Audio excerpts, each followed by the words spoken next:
Hey guys, what's up? Welcome back here to today's edition of Advanced Bass Fishing, and appreciate you guys checking out today's episode and spending some time with me. Guys, one of the things that I'm doing this time of year on all three of my channels, Intuitive Angling, Advanced Bass Fishing, and The Fishing Teacher, is I'm trying to teach everybody as much as I can about jerkbait fishing. Jerkbait fishing is probably my favorite way to catch a bass. It is the most complicated, complex technique that you have in bass fishing. There's so many variables to it that it deserves a lot of coverage. And we're going to be talking everything from A to Z, everything that you need to know about jerkbaits in the coming months. And in today's episode, guys, I want to give a sort of a foundational seminar on how to work a jerkbait based upon water clarity, water temperatures, the type of fish that you're talking about, because there's not all one size that fits all in working a jerkbait. So we're going to go over that in today's video. Definitely going to add up to some quality fish for you guys. And also, guys, if you would like to book an on-the-water jerkbait lesson with me to learn more on the water with me personally, just go to my Facebook page, Randy Blaukat Professional Angler. Shoot me a private message for details to get you all set up with that. And again, guys, thank you for everybody that's taken time to use and bookmark all my links that I put in every video description. If you guys are looking for some good tackle or some jerkbaits right now, I'll have my tackle warehouse link in the description of this video. And if there's one thing, or there's two things you can do to support advanced fishing. Number one, advanced bass fishing is number one, hit that subscribe button. Number two, use that tackle warehouse link for your tackle purchases. Much appreciated there. Okay, one of the oversimplifications in jerkbait fishing is the retrieve and the cadence on it. Now, the retrieve and the cadence on a jerkbait is critical to generating a strike, because a jerkbait, it doesn't really have any inherent action just reeling it straight in. Yeah, it goes through the water like that, and you might catch a fish just reeling it through the water, but ultimately you have to put action on the jerkbait to make it dart around in different types of cadences and different types of aggressiveness or lack of aggressiveness, depending upon the mood and the personality of the fish.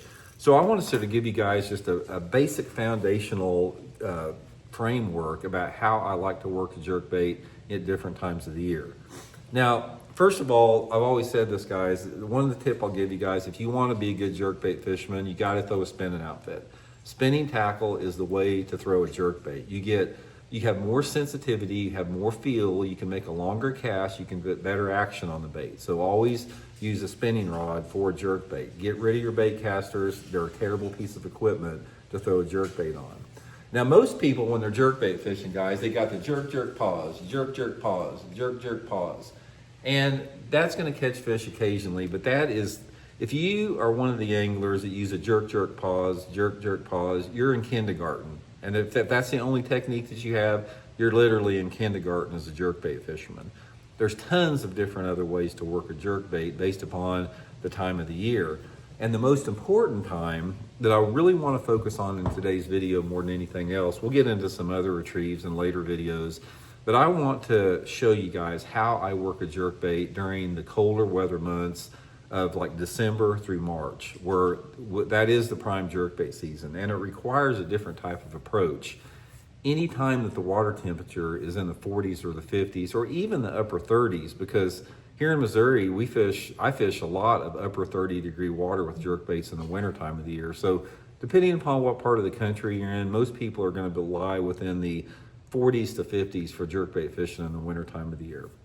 Okay, one of the things you have to understand before you can understand how to work a jerkbait this time of year is, first, you have to realize that most of the time the fish are going to be deeper on a jerkbait in the wintertime than they are other times of the year. So other times of the year, you can rely on a bass to come up on a jerkbait, but in the winter time of the year, you have to do everything you can to get that bait as deep as you can in the water column. Now, this can be accomplished by different type of jerkbaits. You know, I'll put that Megabass Jerkbait link in the description of this video, because you've got deep lip jerkbaits, you got medium lips, you got shallow lips, but every lip change has a different action on it too, which again is another topic for another video. If you use a deep lip jerkbait, like the Megabass, 110+1 or 110+2, it doesn't have the same action as a traditional bill on a jerkbait like this. The action on a deep lip jerkbait tends to dig down, whereas one like this, it goes horizontal side to side. You're going to find most of the time Bass prefer a jerk bait that has a more horizontal side-to-side action rather than one digging down like that. That's why I don't hardly ever use like the deeper diving jerk baits. That most of the time I'm using the regular lips on them like this, and I'm compensating for these shallower lips by the way I present the lure and the way that I weight the lure. So I want that horizontal presentation that's offered like with the Megabass Vision 110. So a couple different things before we talk into how to work it is the equipment. The spinning reel is going to be critical. Light line. In the winter time, I use 6-pound test Seaguard VizX line about 90% of the time, unless I'm fishing water that's got quite a bit of color to it or around some type of heavy cover, and then I'll go to 8-pound test Seaguard VizX. I never go above 8-pound test fluorocarbon line in the wintertime. From December until March, you will never see me with anything over 8-pound test line. I don't care if I'm fishing for 15-pounders. You know, I've caught striped bass over 30, I caught a 37-pound striped bass at Beaver Lake in Arkansas on a jerkbait on 6-pound line. You can land giant fish on light line, so don't let that scare you away.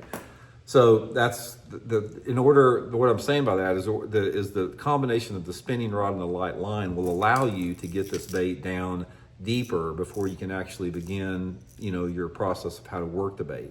So a couple different things that gets that bait down quick. Number one is the length of your cast. The length of your cast will determine how deep that your jerkbait goes. It's like if you don't make a very long cast, you're not going to have that bait very deep for very long. So you want to try to make the longest cast that you can, and that's why a spinning rod is advantageous, is because you can make a longer cast with the lighter line, because you can't really use 6-pound test on a bait caster. It's ridiculous.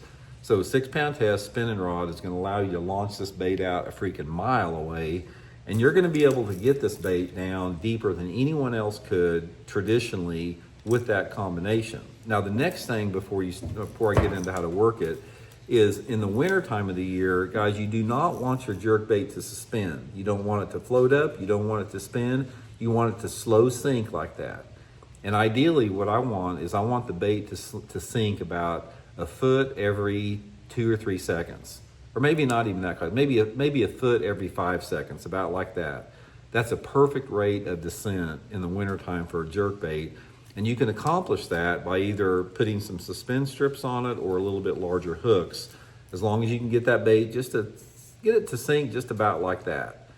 Now, the advantage to this is, number one, bass like to bite a jerkbait on the fall. It's like a dying shad sinking to the bottom. You get a lot more bites with that, and then also you can control your depth. If you want that jerkbait to go in 20 foot of water, you can slow sink it down to 20 foot of water. So slow sinking jerkbait is critical, and that's the topic for another deal. So let's talk a little bit about how to work a jerkbait in the wintertime. First of all, you know, make your cast out there, long cast with it, and then when the bait hits the water, jerk it down, you know, pretty fast. About a medium trout, like 1, 2, 3, 4, 5, 6, 7, 8, 9, 10. So I'm going to jerk it down about 10 jerks like that, and I'm not trying to catch a fish on the way down. This is only to get the bait down deep. So when you're jerking it, make sure you jerk the rod tip down to the water like that. Jerk it hard and down, because that's going to get that bait diving deeper. Now, once you get that bait down deeper, it's coming down like this, you're jerking it down like this, and then all of a sudden it levels out at its deepest point. So say on the Megabass Vision 110, the way I have it set up, I've got it down in 8 or 9 foot of water. Once that bait is at its deepest point, that's when I'm going to begin my retrieve. And the way that I like to do it is like jerk it down there, boom, boom, boom. My bait's down at the deepest part. As soon as I think that bait is down at the deepest part, the next thing I do is I just start twitching the rod tip, just like this. Just like boom, boom, boom, boom, boom. Almost like I'm shaky head, just twitch, twitch, twitch. Twitch it about 4 or 5 times, go twitch, twitch, twitch, and then pop it like that. So in other words, the bait's coming down like this, it's down to the deepest part, I'm twitching it like that, and then I'm popping it like that. And when that bait goes down like that and you're twitching it like this, it's getting the attention of the fish, and that fish is a lot of times it's looking at it, and then you pop it like that, and a lot of times even in that cold water, it will create a reaction strike. And you want to do this all the way that you can as far as that bait is in its deepest point until it starts to rise up like that. So say for example on a long cast, if I make a cast that's, you know, the 40-yard cast or something like that, I'm going to have this bait down at its maximum depth for probably about 20 to 30 foot, depending upon the length of the cast. So in essence, if I make a 50-yard cast, you know, with my jerk bait, I'm only going to have about a 20 foot to 25 foot section where that bait is in that high percentage strike zone. And all that time, it's going to do the same thing. It's going to go twitch, twitch, twitch, jerk, twitch, twitch, jerk, like that. That's going to be my cold water retrieve if the water's in the 40s and 50s. Now, the retrieve you want to use if the water is extremely cold. Say, for example, the water has dropped below 40 degrees. You may even have some ice in the back of the coves. One of the things you want to do there that will help you out, cast that bait out there, get it down to the deepest point, and then once it's at its deepest point, you just want to slow crank the reel. Like I'm talking about, just go just like that, barely crank it, and you're trying to get this bait. All you want to do is to crank it fast enough where it'll just move forward. You're not even trying to get a wobble out of it. In fact, you don't want a wobble out of it. You just want it's just moving. You're cranking that reel so slow that bait is just moving about like that. And then do that for probably 10 cranks and then pop it like that. Just snap it. And a lot of times, again, those fish will either hit that bait as you're just barely reeling it across the just off the bottom like that. And you know, sometimes they'll bite like that, and other times when you snap it, they'll bite it. So this is something that I developed on my own. This is a technique that I completely developed through fishing in the Ozarks in the wintertime for a lot of different years. Now, I'm not saying that it works every single time, because one of the things about jerkbait fishing is that the cadence and the retrieve of a jerkbait, a lot of things can change with it. A lot of things can factor into it, because you can have different type of weather patterns, you can have different water visibilities, you can have different water levels, different type of periods during the day when the fish are more active than others, different type of wind speeds, wind directions, and sometimes they want a different type of retrieve. Sometimes they want a more aggressive retrieve, but not the most of the time. The way that I'm talking about here, it's going to work for you probably 80% of the time that you're fishing, and there's going to be 20% of the time where it's not working, and you're going to have to figure out the cadence that they prefer that particular day. Sometimes it doesn't make any sense. I've had days out there, guys, where it's been cold water, and I think that I've just got to creep that jerkbait along, and then I start speeding it up and I start catching them. There's a mysterious variable as far as the mood and the personality of the bass that we just don't understand, that you have to leave some open-mindedness in your fishing, but nevertheless, you got to begin and start somewhere. So more than not, the way that I talked about, you're going to catch a bunch of fish doing that. It's like if you go fishing with me in the wintertime, that's the way that I'm going to be fishing my jerkbait. And it usually works more than it doesn't work. So anyway, guys, that's just one brief little topic about jerkbait fishing. There's about 1,000 other things that we can go over that we're going to go over. And some of this may seem repetitive to some people that know it or have heard it before, but you can't ever deny the fact that it's only one aspect of it. Everything that I'm talking about here on jerkbait fishing, it's a system. The system involves how you work the bait, the type of jerkbait, the profile of the jerkbait, the color, the type of line that you're using, the type of equipment you're using, the type of area that you're fishing in. Ton of different stuff that goes with that. And we'll just try to dig in that a little bit more, throughout the next couple months, and hopefully get you guys some good information on jerkbait fishing, because man, it's a fun way to catch them. It's so fun on a jerkbait bite is such a fun way to catch a fish, and hope you guys get some success with it. So we'll talk later.